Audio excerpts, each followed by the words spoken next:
You're listening to Rainier Avenue Radio.world. Welcome to Rainier Avenue Radio.world and our weekly broadcast of the impact of the coronavirus on South Seattle and surrounding communities. It's me, your host, Tony B.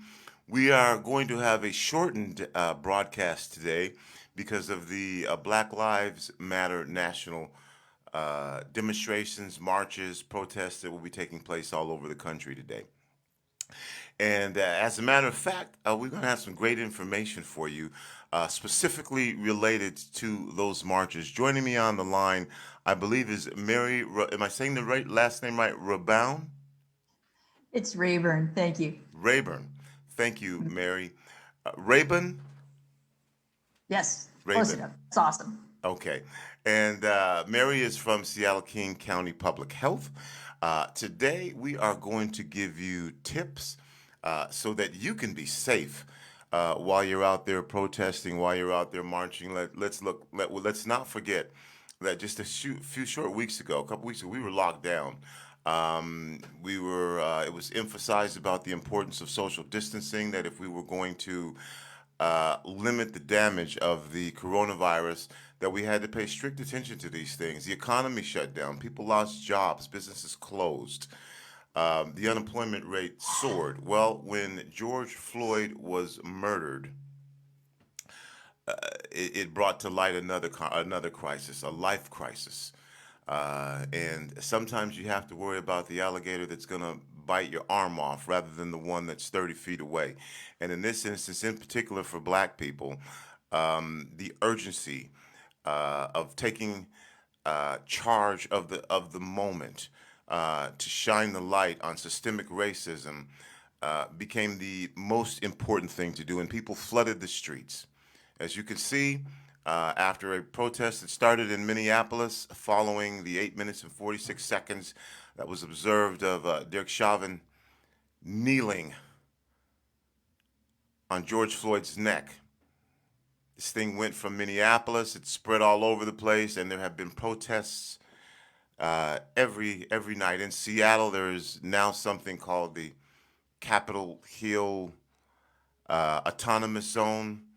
It sprung from that. Whether you agree with that or disagree with that, what I'm talking about is the impact of people now getting out and mingling along with society opening back up.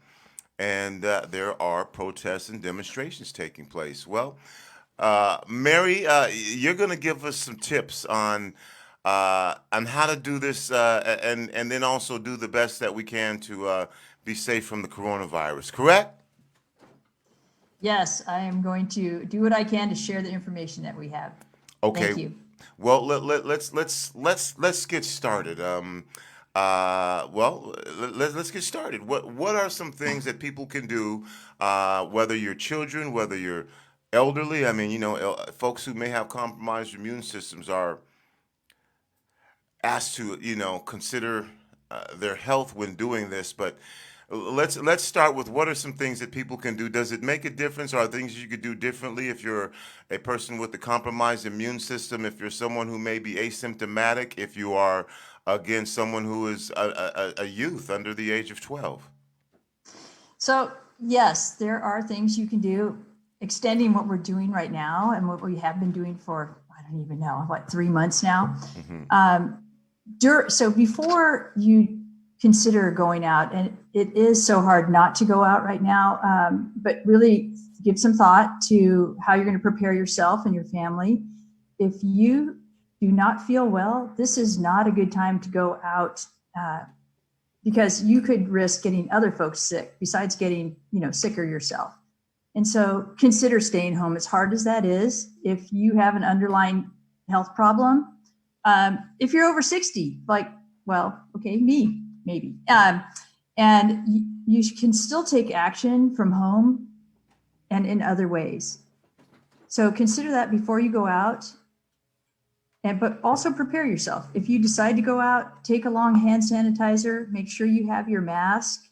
And if you're going out with children, really kind of do a pre-event sort of instruction moment so that during the marches, make sure you're wearing your face covering correctly. And I have mine. I had a good tip as far as tying the ends so that they could easily slip over your ears, since tying it around your head can be really, moves too much. You want to wear it correctly, keep it over your nose and under your chin. And I've noticed that kids are really great about wearing their masks, and that does help prevent the droplets from spreading when you're talking. And if you decide to chant, we know that loud speaking and yelling and singing projects the droplets more. So what you might also consider before you go out is taking noisemakers or drums or some of the great signs that we've been seeing, because limiting that will also help limit exposure to other folks. And then afterward, keep fighting for justice and wash your hands.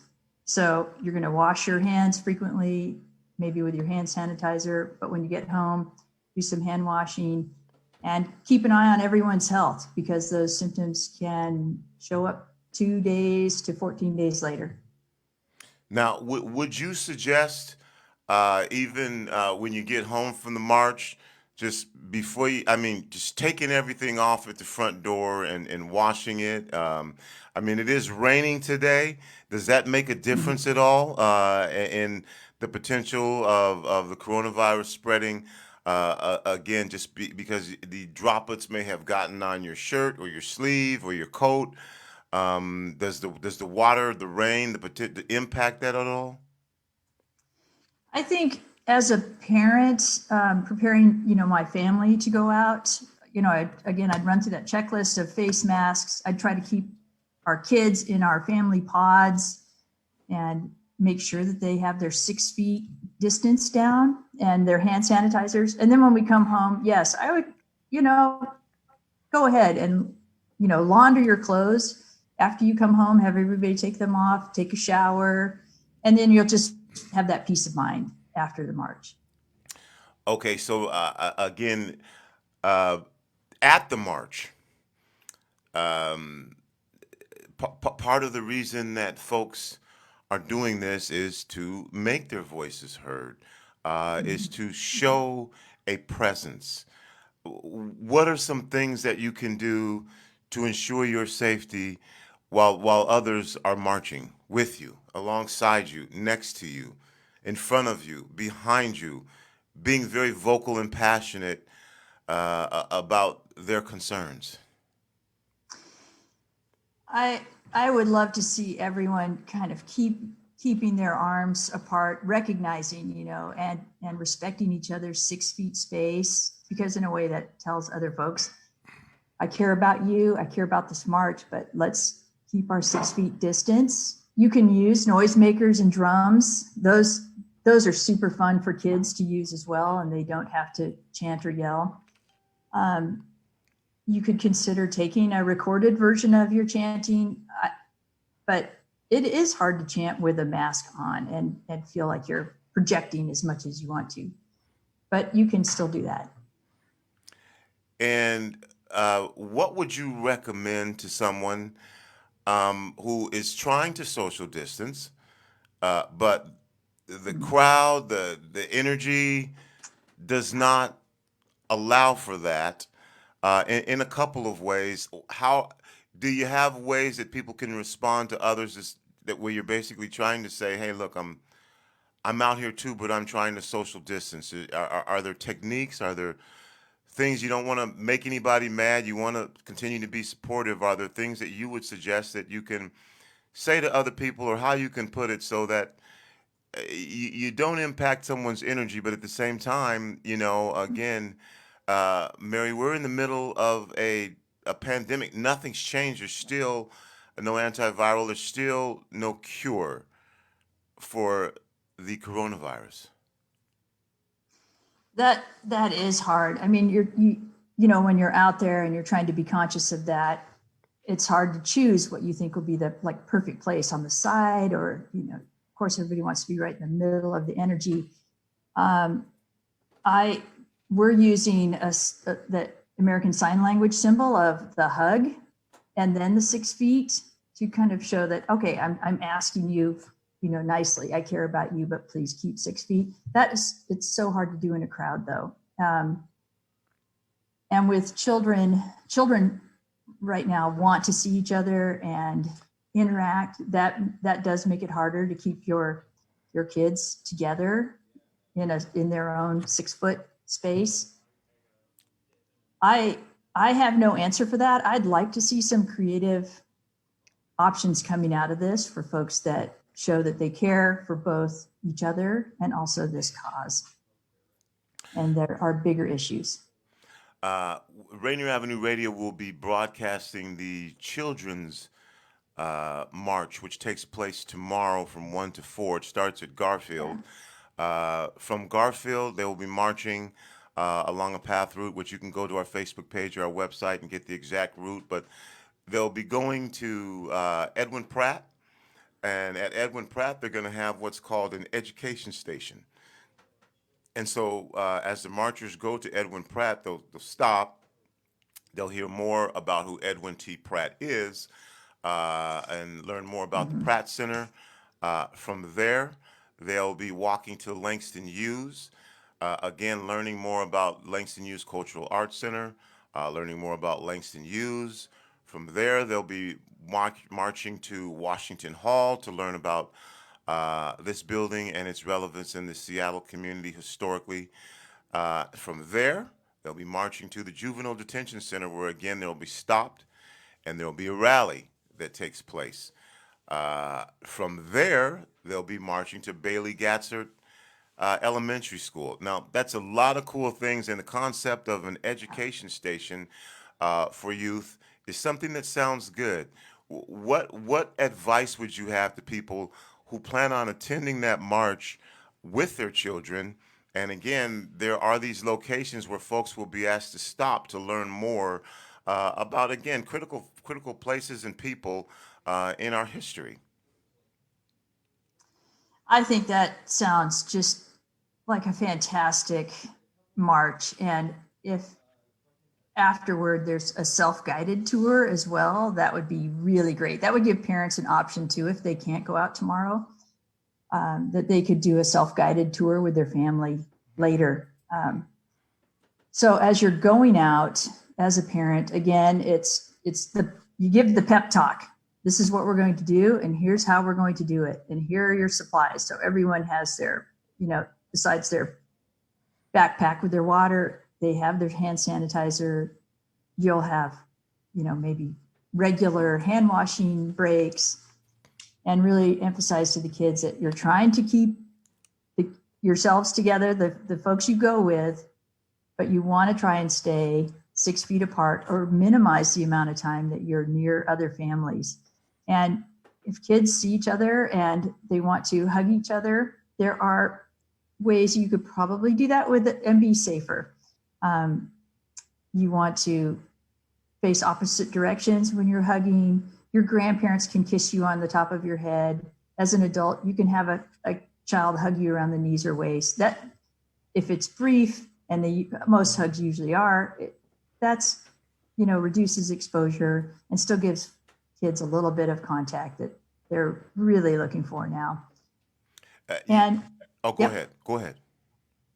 And really, again, just having the kids wear their masks, doing their hand washing, and at the end, everybody has a big family cleanup.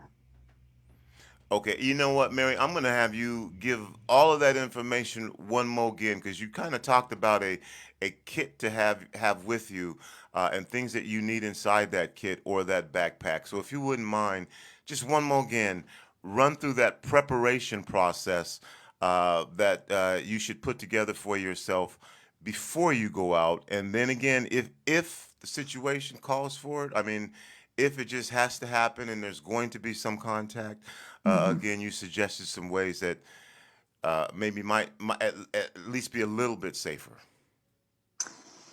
Yes, so you really want to, so I like a little family meeting beforehand, a little coaching, and we go over the rules. This is how we're going to do this, and everybody knows the rules. And in your kit, you have your snacks, your water, probably an umbrella, and other things you might need. just to go through a march like that, but also the hand sanitizers and how you will be washing your hands or hand sanitizing before you have your snacks. So as a parent going through that, maybe at each station you have a break and you have your, official cleaning session, just so that your kids know this is our new normal, unfortunately, but this is how we're going to do the march and keep ourselves safer and keep our families safer. And for hugging, if kids see their friends or they see adults that they know, it is about just not very long, stay out of the breathing zone, maybe hold your breath if you're in the breathing zone. You can have a quick hug, not face to face, turn your face in the opposite direction. And adults can kiss a child on the head or, hug them around their waist or knees. So that'll help reduce the possibility of exposure while you're having some of that really important contact. So explain to us the purpose of the mask, what the mask does, what the mask doesn't do, why we are wearing the masks. So as folks are out marching, demonstrating, protesting, that we have a better understanding of what the meaning, because I think there's some misperceptions about what wearing a mask does and why we're wearing masks. Yes, wearing masks is really helpful for not exposing other folks in case you have the virus and aren't aware of it. We do know that that's possible. So wearing a mask keeps the droplets that we all naturally, come out of us when we're talking or singing or laughing, and it keeps them within our zone and doesn't expose other folks. And mask wearing has had great record so far for keeping down that transmission of the virus. So wearing masks is very helpful for the virus, but it also does have unintended consequences for some folks. For example, deaf folks who do need to use their face when they're communicating, and really young children younger than 2, it's very challenging for them to wear a mask, and folks with breathing issues. But the masks help prevent us from accidentally exposing other folks. And how do you wear a mask correctly? What is an incorrect way to wear a mask if you're thinking, okay, I'll cover my mouth because I'm breathing, but this thing is just really annoying. I'll cover my mouth, but this thing is really annoying and I can't breathe, so I'm going to leave my nose exposed so I can breathe. What's the correct way to wear the mask? That's a great point. It's a good idea to kind of practice wearing a mask and getting used to it. I found that at first it bothered me, and now I'm much more used to it. Yes, you definitely want to cover your nose, and you want to have it under your chin and fairly firmly around your ears or the back of your head. If it's under your nose, you're still breathing out some of the droplets, and it becomes more of a, almost a fashion accessory rather than a useful mask.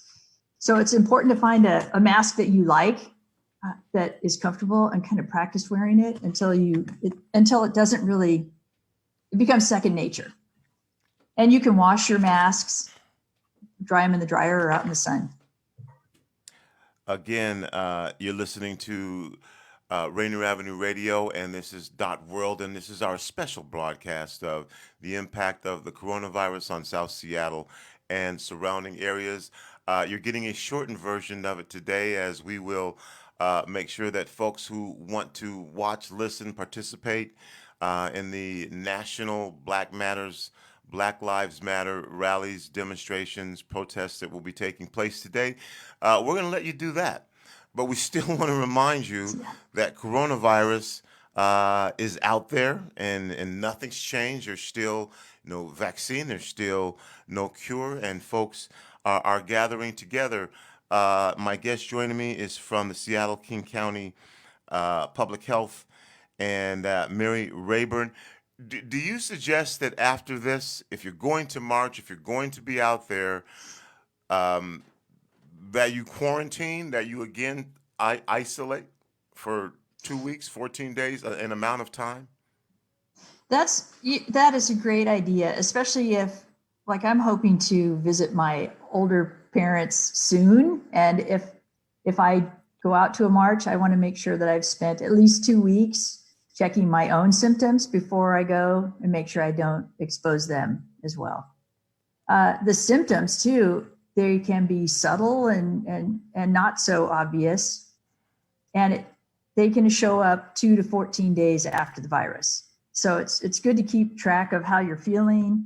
You have a temperature, chills, cough, are you having difficulties breathing or muscle aches, new loss of taste or smell, a sore throat, nausea, vomiting, diarrhea. A lot of the reports about folks who have gotten COVID, the symptoms seem much more severe and painful than a standard flu. But any of those symptoms, call your medical provider. Double check.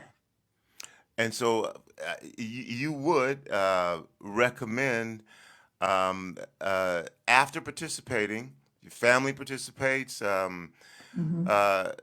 going into some sort of isolation or quarantine. And again, we bring this up because even for folks who are asymptomatic, they're saying maybe you can spread it, maybe you can't spread it. What we do know for sure is that the exposure, especially if you live in a multi-generational home, or you do want to visit your father, your mother, your grandfather, your grandparent, someone who has an compromised immune system, you may after this march have been exposed to it and not know it, and then you can still spread the coronavirus. Correct? Yes, that's a great point. That is the thing about this virus. Often we don't know if we have it, and we don't know that we could possibly be spreading it. So taking another 2 weeks after the marches and protecting your family and friends is a great idea. And now we're all totally seasoned at staying at home. So 2 weeks, nothing. And for those of you who are thinking that, well, should I go out? This is historic. We will be also covering a few of the Black Lives Matter marches here so that you don't have to go out. And then tomorrow for the Children's March, which sounds great, sounds like a fantastic learning experience. Again, I mentioned they have these education stations, but you can stay home and we'll show it for you so that you don't have to come out. But That's awesome. Mary, if you're just tuning in, we're giving you tips on how to stay safe during protests, marches, demonstrations. Joining me is Mary Rabourn from Seattle, King County Public Health, and we're giving you tips on how you can be safe. So again, let's not worry about being redundant. If somebody is just tuning in, or you need to hear this again, Mary, how again do we do that? Starting from, I like you said it before, the way you said it before, starting with a meeting at the house before you even leave. Yep. Gather your family group and go over kind of your strategies. What you're putting in your backpack. Everyone has a mask, maybe even a spare mask, especially with kids because they often lose those. Remember to keep your family together in a kind of their own group, and try to keep your 6 feet of distance from other folks marching, and that you will be doing frequent hand washing and hand sanitizer use. Put that in your kit, and then afterward that you will have like a decon moment where everybody gets to shower and launder their clothes. All right, and then you also mentioned that some activities, rather than being very vocal through the mask, you recommend using noisemakers? Yes, a great strategy for kids while they're wearing their mask, because it is difficult. We don't want to chant or yell to reduce exposure to others. So bringing noisemakers along, drums, we have 3 tambourines at home, written signs. And that's really a fun way too for families to engage, is just bringing in your great noisemakers and instruments. And again, this may not be something that you can answer, but I'm going to defer to you. While you're out there, and there are, especially tomorrow during the Kids March, and even today, there may be families marching. We've been isolated for a while. What to do respectfully when you see a couple kids running up and they haven't seen your kids in a while, and you see what's about to happen, and you've done everything that you're supposed to do at home, and you've got your plan together, and the inevitable thing happens. Kids get together, and you see the very thing happening that you don't want to happen in this instance, is kids getting each other's faces and hugging and smiling and laughing and sharing time together that they haven't been able to do for maybe 3 months. I know it's so hard to see kids that excuse me, want to socialize together. Again, this could be part of your family meeting beforehand. Is all right, let's have a hug drill, and you go through the fast hug, faces turned in opposite directions, quick squeeze, hold your breath, and it's okay for grandparents or other adults to kiss you on the top of the head. You can hug them around their waist or their knees. Just want it to be a fairly short time of exposure, and no cheek to cheek and no cheek kissing, just to reduce that exposure, but still get that quick connection. Maybe some family drills, and be ready for that.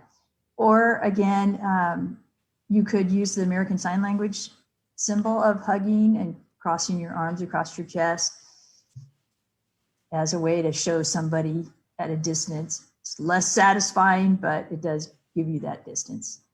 A little less satisfying, but great information, and we are trying to be safe and trying to protect ourselves. Mary, thank you so much for coming on the air and joining me here and sharing these valuable tips about how you can do your best to be safe if you're going to march and if you're going to protest. I'm not judging. I get it. I overstand. There are things that you have to do. And sometimes, in particular for Black Americans, the battle between life and health, this is not the first time we've had to make that decision. So let's just be as safe as we possibly can while we're out there doing this. We don't want to see these numbers soar again. Mary, thanks for putting out that tip sheet. Let me give you a chance here for final words if there's something you'd like to say. I know it is so compelling right now to get out and add your voice, but please protect yourself and your family and your loved ones, and best to all. All right. Thanks for joining, Mary. You're listening to Rainier Avenue Radio.world, our special broadcast of the impact of the coronavirus on South Seattle and surrounding communities. Again, my guest, Mary Rabourn from Seattle King County Public Health, giving you tips on how you can be safe if you've enjoyed this. And in about 5 minutes, 10 minutes, you can go back onto our Facebook page and look on our YouTube page at Rainier Avenue Radio.world, and you can watch this all again. You know what? You can share it with your friends and family who are going, so that everyone can at least have some information about how they can be safe. And then again, think about quarantining after this, thinking about getting out of your clothes right away, shower. Think about the people who have compromised immune systems. And this thing is still very contagious. That's it. That's all the time I have. That's going to do it for the kid. Until next time, remember, whether you believe you can or whether you believe you can't, you are probably right. I'm out. Peace. If you live in King County and you pay property taxes, and if you're 61 years of age or older and make less than $58,000 a year, you need to listen to what we're talking about right now. Do you know about the exemptions and deferrals for senior citizens? For more information, call 206-296-3920 or email exemptions.assessments@kingcounty.gov. That's 206-296-3920. Tune in to Rainier Avenue Radio to find out what you can do to prevent predatory home buyers from taking advantage of minority homeowners in the hopes of landing prime real estate to develop. Join us on Friday, the 29th from 1 p.m. to 2:30 p.m. for this vital discussion. Join us on Friday. We'll be giving you messages all month long in support of keeping and maintaining your home and advice that you can get all month long about how you can qualify for property tax exemptions. Tune in to Rainier Avenue Radio to find out what you can do to prevent predatory home buyers from taking advantage of minority homeowners in the hopes of landing prime real estate to develop.